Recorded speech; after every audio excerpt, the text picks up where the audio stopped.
So today's goal is to get 100 of the new version, which is slightly larger of the pins. Some of these I went and I stamped on the back.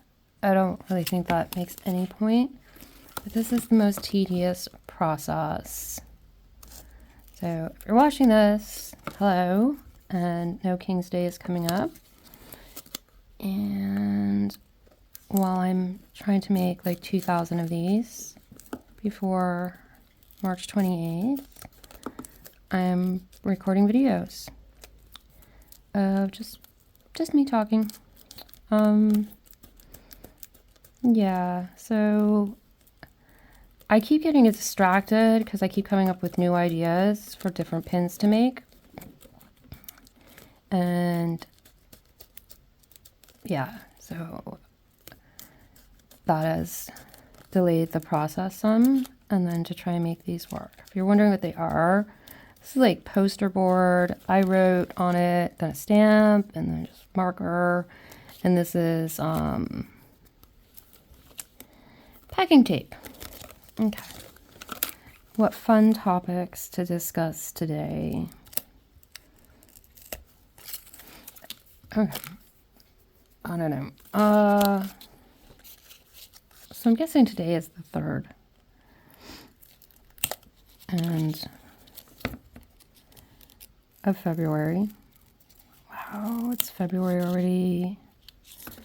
It's been a year of Trump. And it does not look like ICE in any way, shape, or form is going to go away. We got like Trump is freaking out because he knows that like Republicans are going to get just completely crushed if we actually have fair elections, which you probably heard me say this like over and over and over again. It was very clear in the first term that he served and basically throughout his entire life. The easiest way to know what Trump is doing is by what he accuses other people of doing. So if he says somebody else is committing some kind of crime, it's almost a guarantee that he's doing it himself. That's just his psychological thing that he does. And, you know, we didn't have corrupt elections or anything like that in 2020. He lost because he screwed up the pandemic. And, you know, they already went through everything in Georgia over and over and over and over. And he couldn't cheat his way into that. But if you remember, when he ran in 2016, he had a slogan of the only way we can lose is if the system is rigged. So we're 10 years plus into him convincing people that the election system is rigged, right? So people believe that kind of shit. Well, the system wasn't rigged until he came along. If you do remember in like the 2020 election when he was going against Biden, oddly enough, the person he appointed to the postal system decided to start taking sorting machines and things like that were perfectly good and fairly new out of the post offices, essentially slowing down the postal system because, you know, he didn't like those mail-in ballots, which he uses. That's how Trump votes. Trump uses a mail-in ballot to vote. He's used that before. He's gone in person, I think, this last presidential election. I think he actually went back to Florida and made a whole spectacle of him voting in person. But yeah, in 2020, when he was saying like, oh, everything's like rigged, the mail-in ballots are fraudulent, he voted by mail. At this point in time, you know, it's interesting. I have a relative that I talk to every day, and, you know, he remembers World War II. So he's no stranger to how things go and how things were operated like that by Nazi Germany. And, you know, there's sort of like a weird, like I'm a Gen X generation, but there's a certain number of those born after World War II, like the boomers. I don't know if they're really quite understood how it all came about, but, you know, like the economy, I guess everything was going really good, so they weren't too worried. But when you see people who are out there and they're boomers, and, you know, they're also what they call the silent generation, like my dad's generation is the silent generation. The ones who were born kind of just before and during and the World War II. Yeah, they're coming out. They've seen it. And that's something that we weren't supposed to be able to see happen in America. Now, I mean, like, massive racial profiling, injustice to minorities, that's new in America, okay? But the idea is that we are constantly moving forward. We're moving to a more fair and equal and just country. Obviously, we've had some really unjust shit happen in our history. Just the fact of hey, how we made this a country and how we stole it from the people who are already living here, this land. So, I mean, we don't have a perfect record. We also did a lot of good, you know, especially through USAID and being able to get food and save starving children and, you know, the AIDS medication started under George Bush. But, you know, that propaganda and the lies, these executive orders, like basically Trump started killing people on day one. And I don't know, but I feel like if you really looked at like with the programs he cut for USAID, right off the bat, I think you probably have a president, like, I mean, this is, I don't know how many leaders have in history when you take everyone who has died of malnutrition, lack of medication, and the unavailability of, you know, HIV/AIDS treatment, that we were like a half of a percentage of our federal budget was doing that.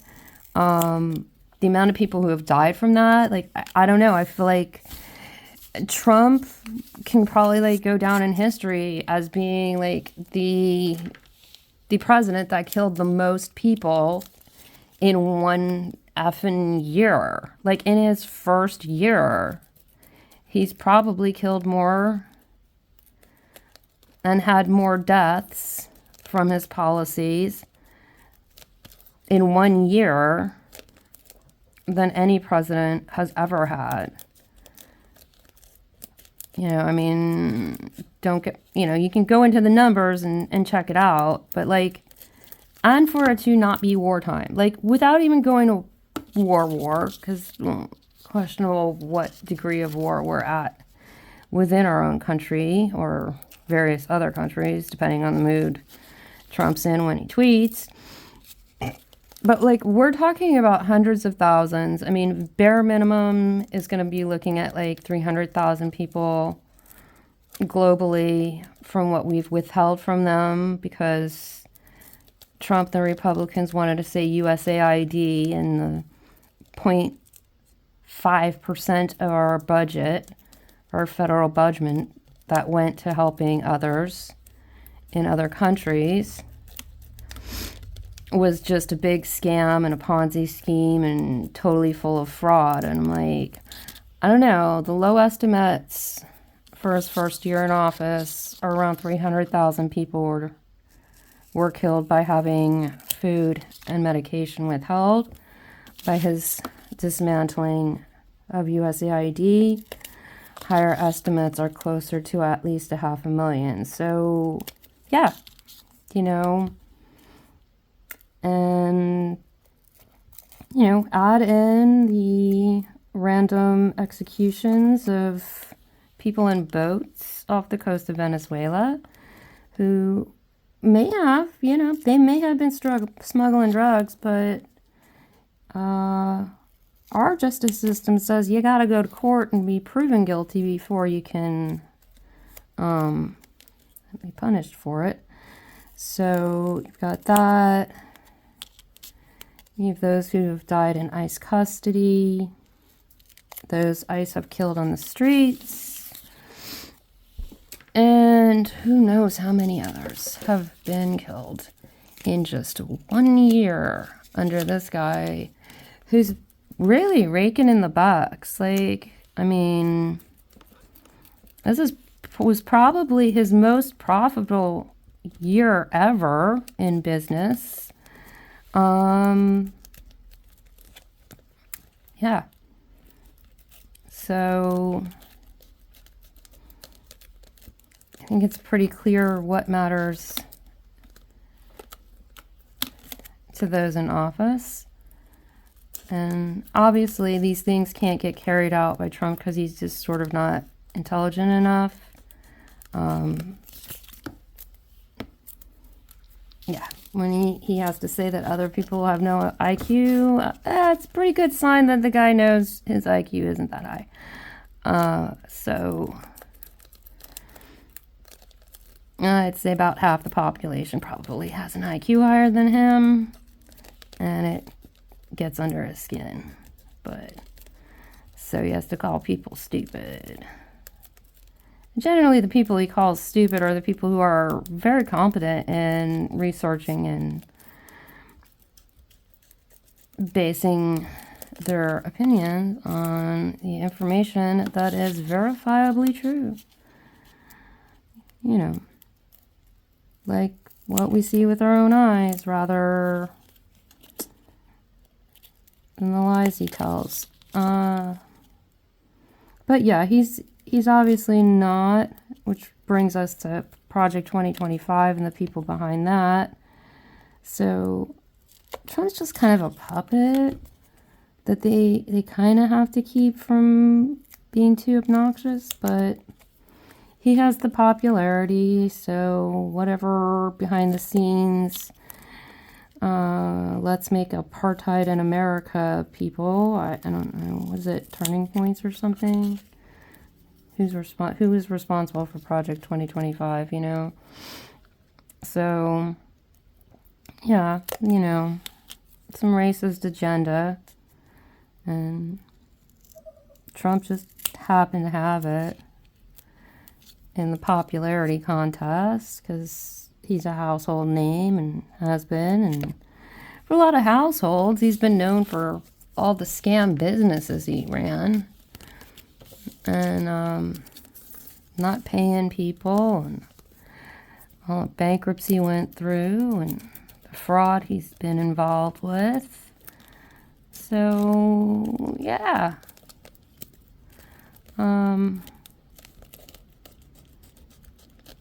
So, and people's lives don't matter to him. And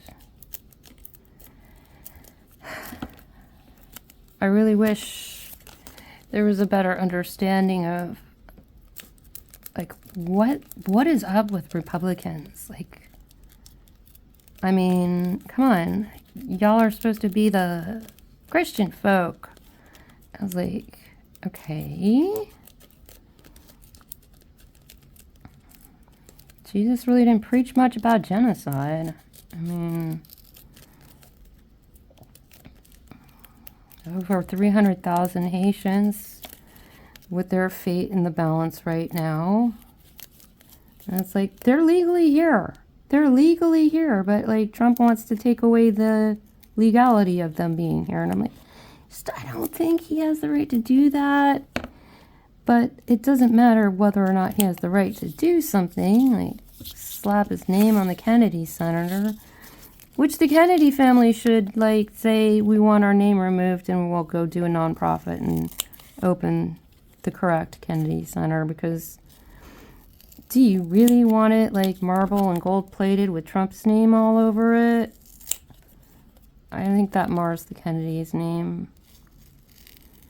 So anyway, we can bitch and sit at home and do nothing, stare at our phones, scroll and hit like, or you can actually go look up the U.S. I think it's the U.S. Senate, U.S. State Department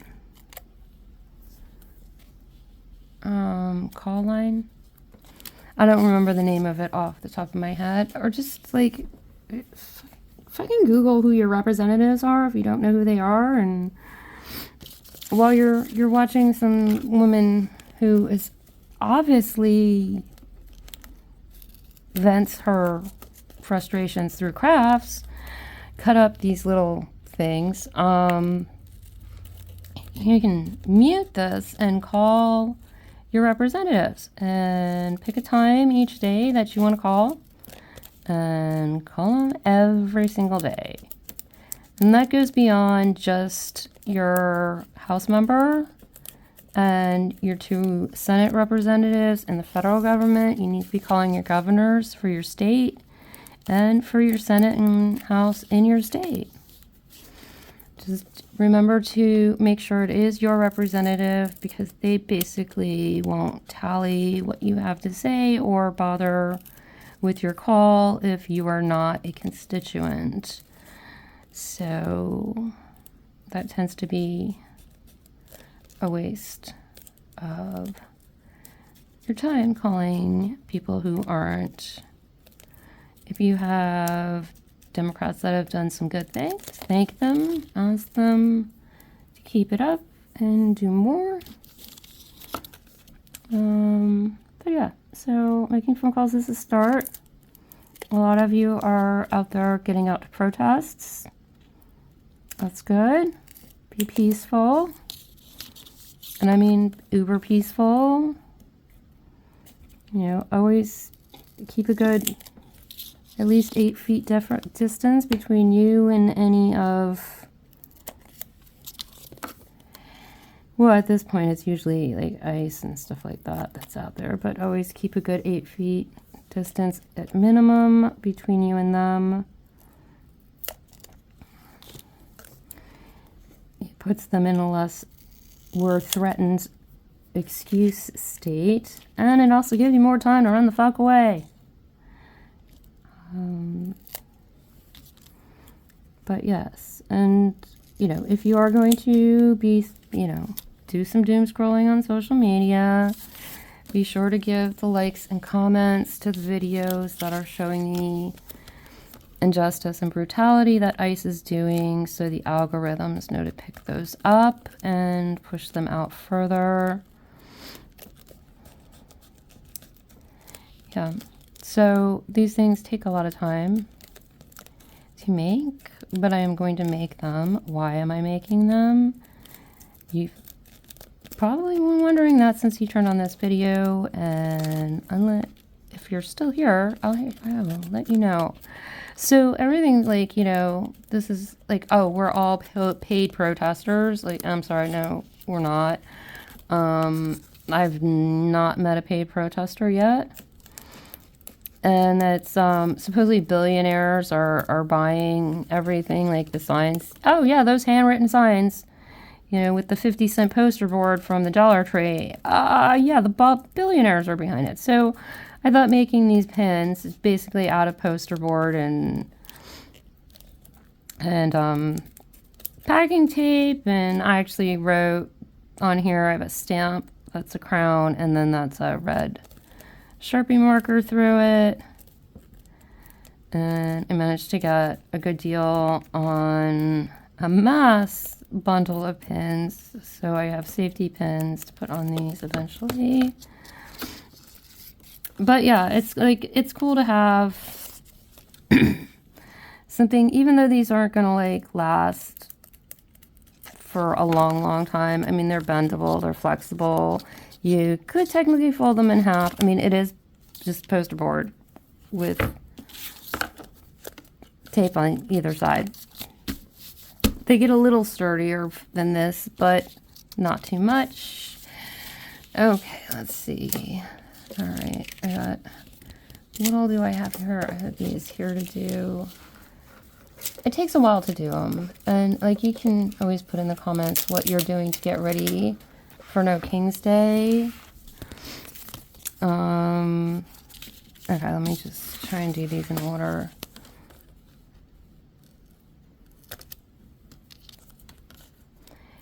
Yeah, this is just one step in the process. So any minute that like I feel like sitting on my ass is being dedicated to this. That's why it's like the beginning of February and I'm getting started on these. So, and some of these I'm gonna be taking to some of the local protests prior to No King's Day, just so people can start wearing them and kind of getting a little bit more word out closer to when it's coming up for No King's Day in March, so that people can start planning ahead to attend that may not have attended before, because we really want to see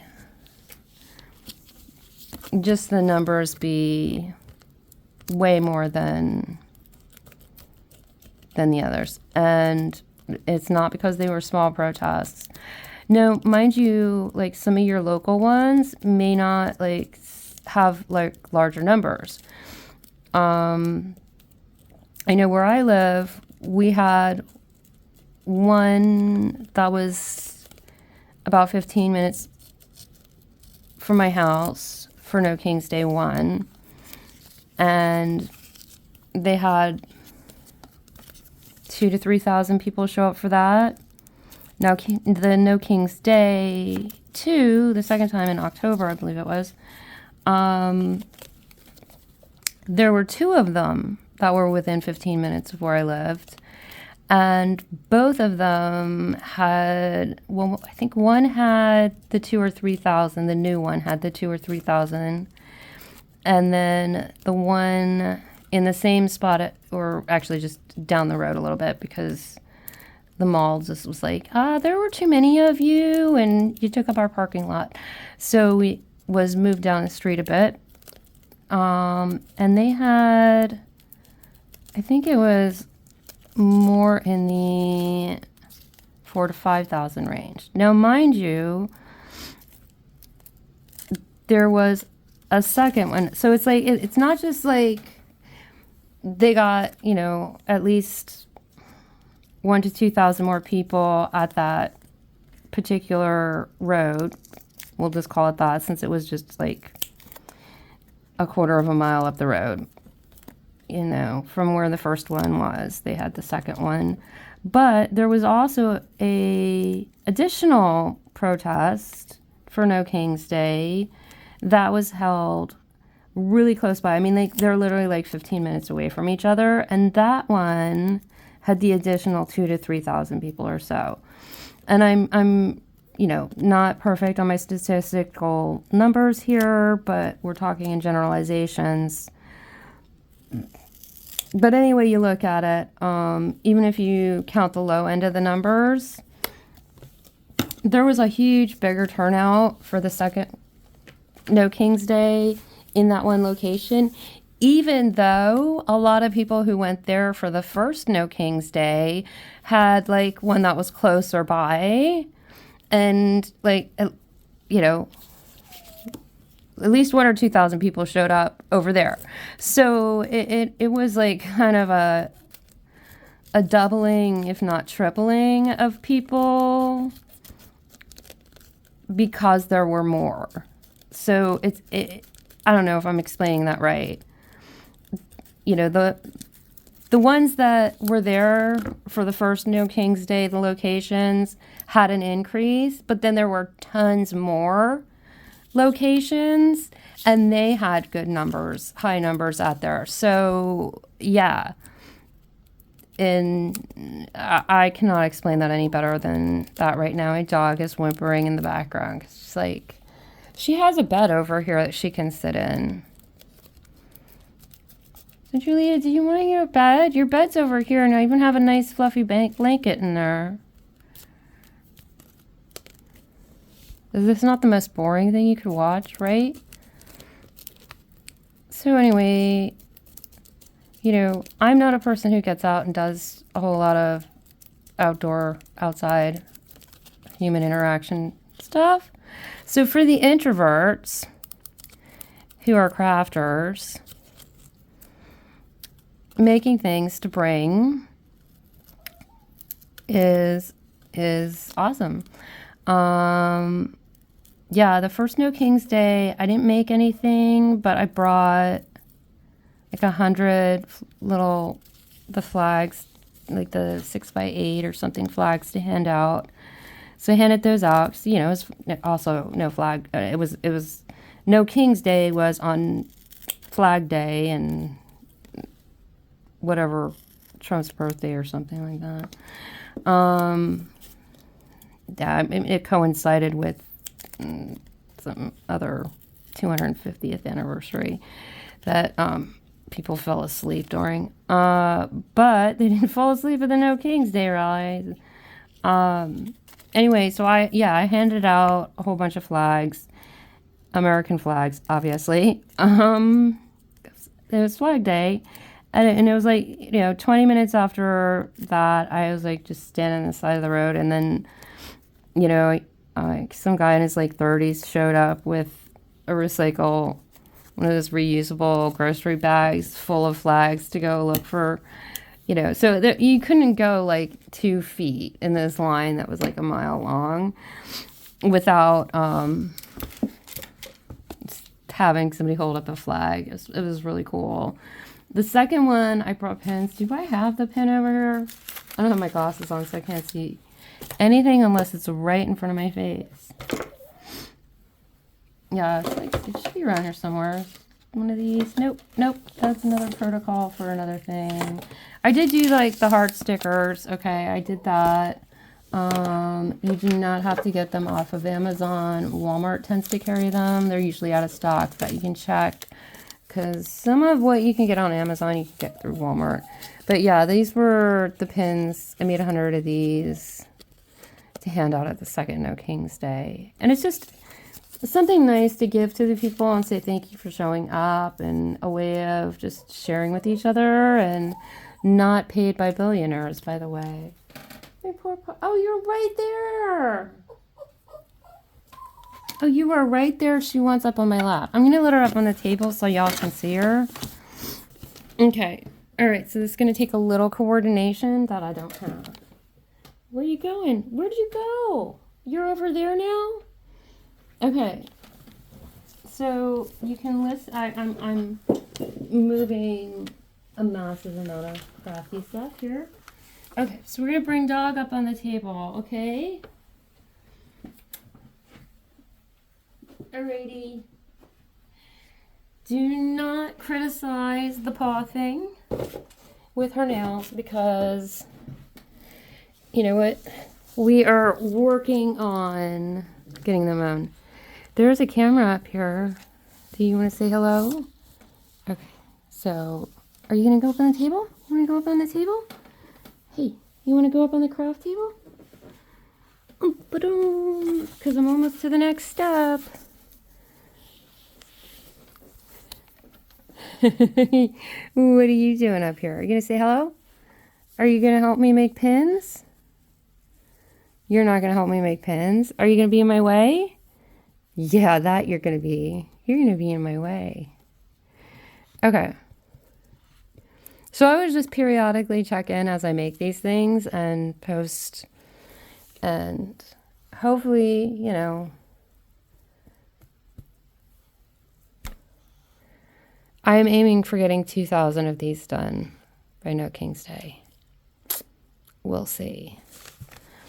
Probably not going to get anything done with the dog on the table, though. So I'm going to get her down and get back to the next step. Oh, she's just going to sit down here. Yep, there she is. All the craft supplies. Lots of fun. So anyway, if you want to keep track to see if I actually make the 2,000 pins in time, and I'm making other pins, and I have other stuff and some craft tutorials for things. This is a little bit of a protocol I am working on, but I haven't quite gotten down. So you can subscribe if you're interested in seeing if I make it to 2,000, and also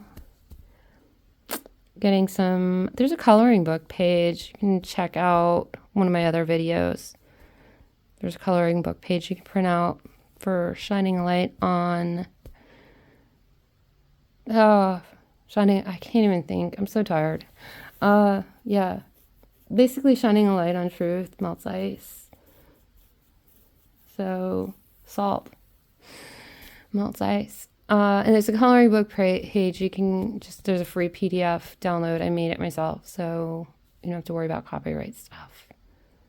All right. Go do something for democracy peacefully, and hopefully you'll come back to another video. Can you say bye, Julia? Bye-bye. Bye-bye. Yeah, bye-bye, Julia. Let's say bye-bye.